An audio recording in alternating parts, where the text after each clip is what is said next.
This joint is sometimes called a wedged through tenon or a tusk tenon. There are a lot of names for it, but the basic principle is you have a tenon that extends through a workpiece, and inside that tenon then you have another mortise that accepts a wedge. The wedge then holds the two pieces together. Fitting the wedge into the mortise can be a time-consuming process, but I found that a shooting board is perhaps the best tool for the job.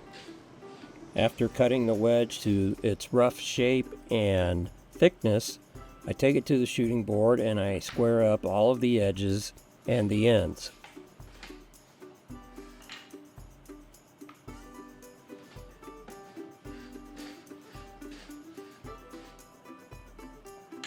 Now it's important to note that I have already planed this wedge to its proper thickness to fit into the mortise. All I'm doing here is fine-tuning the width of it and the angle of it to fit the mortise perfectly.